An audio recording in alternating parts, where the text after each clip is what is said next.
Welcome to the video. Today we are continuing our 2019 ATV UTV lineup series, if you will. Today is on Polaris. If you missed the last one, it was on Can-Am. You can click up over here, check that video out. Otherwise, if you're new here, definitely consider hitting that subscribe button so you can continue to follow us through this series, as well as just watch a lot of our other ATV UTV videos and hopefully gain some value there.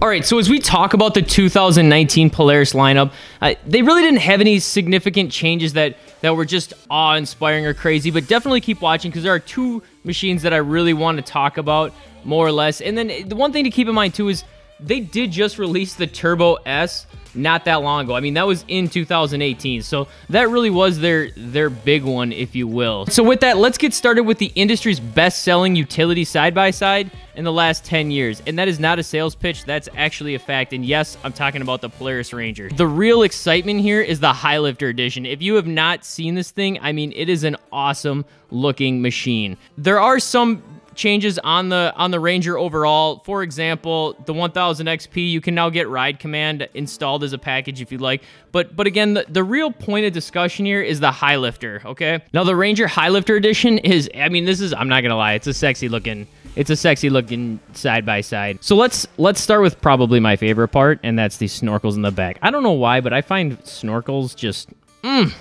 they look good, you know, especially the way Highlifter does it.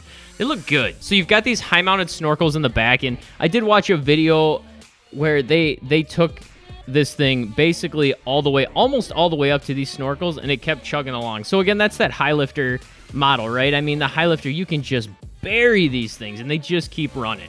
Now, with that, you've got your 11 inches of suspension travel, your 13.5 inches of ground clearance, that's pretty solid, and then a full underbody skid plate. You can never go wrong with a full underbody skid plate. Now, this does have half doors as well, and these aren't just cheap-looking half doors like on the CF Moto. If you've seen any of our videos, those are kind of cheap half doors, right? But these are awesome half doors, and the way these are designed, they really look like they are just put together well.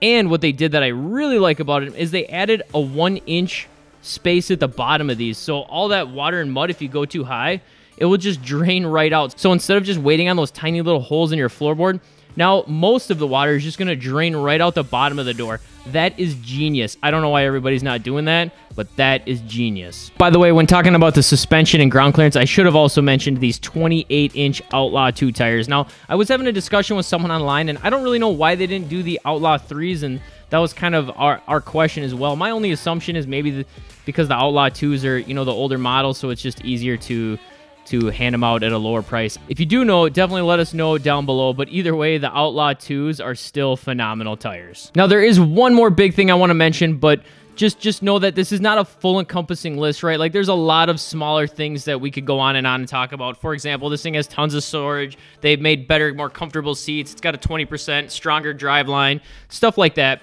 So the last thing I really wanted to specifically mention is the fact that this comes in a 6-seater edition. Now, the Ranger obviously has had 6-seater editions before. That's not really a new thing in and of itself, but the fact that this is a Highlifter 6-seater edition is just fantastic. I mean, if you look at this thing, it is just a gorgeous looking machine, and from what I've been told and seen so far, it seems like a mudding beast. I mean, this is a great looking machine, and it's some of the small things too, by the way. So those 6 seats, between those 6 seats, it has 8 cup holders. 8 cup holders in a freaking off-road UTV. That's crazy. And they even thought enough ahead to include some of those cup holders in a high-mounted position so you can actually get water in and not, in my case, for example, spill any of this sweet nectar or get any mud in there as you go too high in the water. So what is that flying at me right now?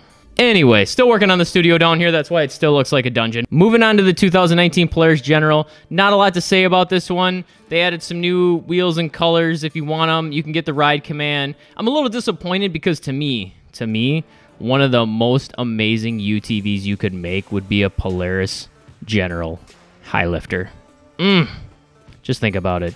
That's really what I want to see.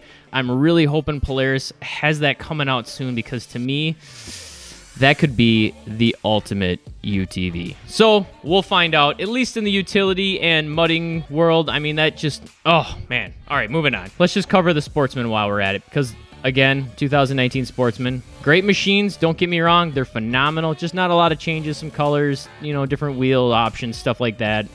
Nothing major. All right, so now let's move on to the Polaris RZR because that's the other area where it's really at. As far as the overall RZR line, they did, you know, again, small changes, right? We're not going to cover them all, but really there's two things that I want to cover. And the first one is the Extreme Performance, so they're XP editions. The overall design on this, they really just, oh, it's almost like they perfected. I mean, I know some people don't necessarily care for the look, but I really think they nailed the look on these right now. I mean, these things look like mean bulldogs almost. That's kind of how I compare them. They're super chiseled. They look fit. I mean, like, this thing's been working out, if you know what I'm saying. It looks really, really good, and that applies to the whole XP line. They added a bunch of LED accent lights. Again, look fantastic. I know you can pretty much add those to any machine, but especially with the price tag for these, it's nice they included them. And then they added the dynamics and ride command options for a lot of these. So even if you get like the 1000, for example, you can still get dynamics or ride command as an option in those. Now, let's turn to the Turbo S. So the Turbo S, right? That came out earlier this year. Really nothing to talk about there, except for the fact that they now have the XP Polaris RZR Turbo S. Polaris RZR Turbo S. Polaris RZR XP Turbo. The Polaris RZR XP4 Turbo S. Come up with a better name. Bottom line, come up with a better name. I get it's all used to identify stuff, but it's getting crazy. I mean, how many more letters and numbers can we add to a Polaris RZR? I'm just saying. So the Polaris RZR XP Turbo S was already a fantastic machine. The only thing they're really doing by adding that 4 is adding 2 more seats, making 4 seats. So that is something that a lot of people have been waiting on for a while. It's out now. It looks awesome. Otherwise, pretty much the same vehicle. It's just got the 4 seats. And man, what a beast this thing is. I mean, it is just a beast. If you haven't seen this thing in person yet, I mean, what I'm showing you here does not do it justice. It is a sweet looking side-by-side. With that, though, comes an extremely hefty price tag of $30,000. I can buy a nice car for $30,000. So I realize they're not the same. I realize there's a lot into this. It's just something to think about. I mean, the Polaris RZR line, it has a dramatic price difference, right? You can start down here like $11,000 and then take it all the way to $30,000. So, yes, it's an expensive machine.